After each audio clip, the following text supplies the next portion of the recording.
안녕하세요. MRI 유저입니다. 임상에서 MRI 공부를 하기 위해 교재를 펼치면 앞부분에 나오는 것이 시그널 제너레이션입니다. 여기서부터 MRI 물리가 시작됩니다. 짧은 시간에 배울 수 있는 내용은 아닙니다. 그래서 포기하게 되고 대충 알고 넘어가기도 합니다. MRI 기본 물리를 몰라도 MRI 스캔을 할 수 있습니다. 그러나 MRI가 생성되는 원리를 모르면 응용을 할 수 없게 됩니다.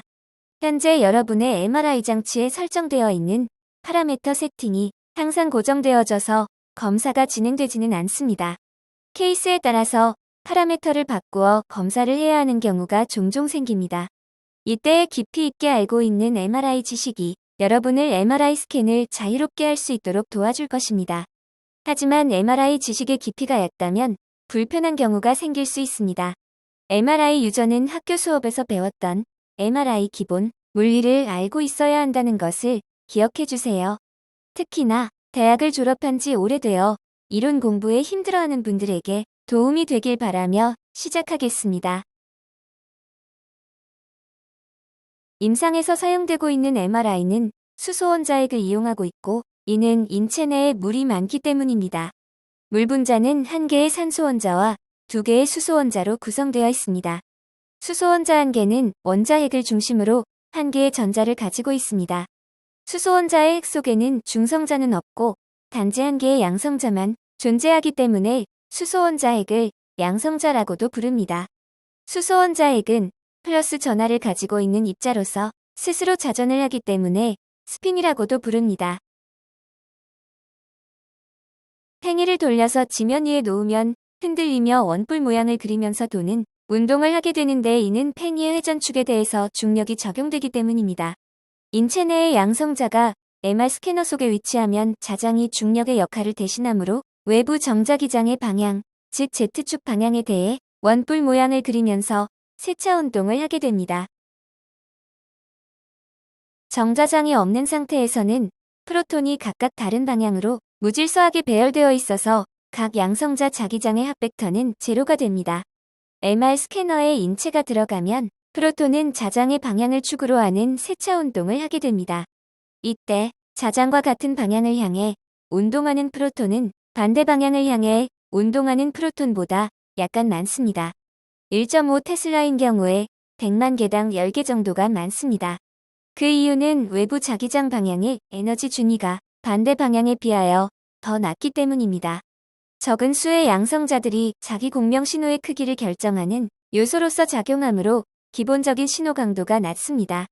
낮은 신호 강도를 보완하기 위하여 동일한 신호를 여러 번 얻어 중첩시키는 기법을 사용하기 때문에 영상의 획득 시간이 길어지게 됩니다. 이때 자화된 양의 총합을 넥 매그니티제이션이라고 하며 외부 자기장 방향인 Z축을 향하고 있기 때문에 롱디튜디널 매그니티제이션 또는 MZ라고 표기합니다. MR 스캐너의 자기장 세기가 클수록 MZ의 크기가 증가하고 MR 신호의 강도 역시 증가합니다.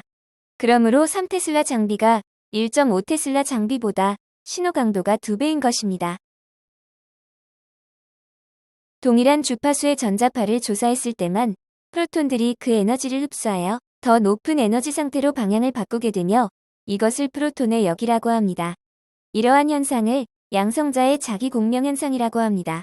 자기 공명 현상은 다음과 같은 식으로 표현됩니다.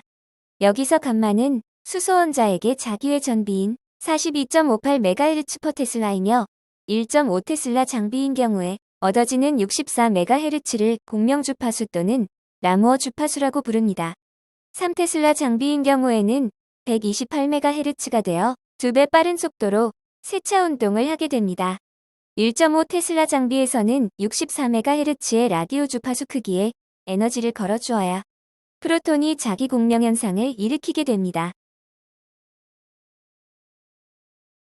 외부 정자기장의 직각 방향에서 라무어 주파수로 진동하는 자기장인 고주파 펄스를 걸어주면 프로톤의 합벡터인 종축자와 MZ는 XY 평면으로 나선형으로 이동하여 결국에는 행축자와 MXY로 변합니다.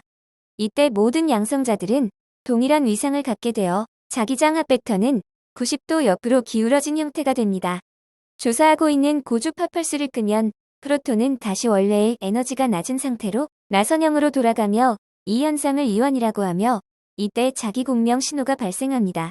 이완하는 과정은 두 가지로 설명됩니다. 첫째는 고주파 펄스로부터 받았던 에너지를 주변의 분자 격자로 전달하는 것이고 스핀 격자의 이완 또는 T1 리렉세이션이라고 부릅니다. 둘째는 고주파 펄스로부터 받았던 에너지를 다른 양성자에 전달하는 것이고 스핀 이완 또는 T2 리렉세이션이라고 부릅니다. 두 과정은 동시에 일어나지만 각각 독립적인 기전으로 진행됩니다. 행축자와 MXY는 각 스핀의 고유한 스핀 이완 속도에 따라 XY 평면상으로 흩어지면서 결국에는 사라지고 종축자와 MZ는 스핀 격자 이완에 따라 원래의 평형 상태로 회복되어 갑니다. 그러나 스핀 이완 속도에 비해서는 훨씬 느리게 진행됩니다.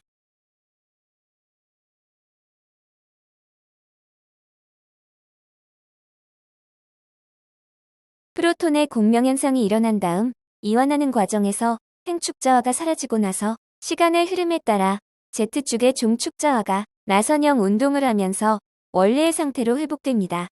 행축자화의 시간에 따른 감소는 자유유도 붕괴 신호를 생성합니다. 자유유도 붕괴 신호는 시간이 지남에 따라 감소하지만 일정한 주파수를 유지합니다.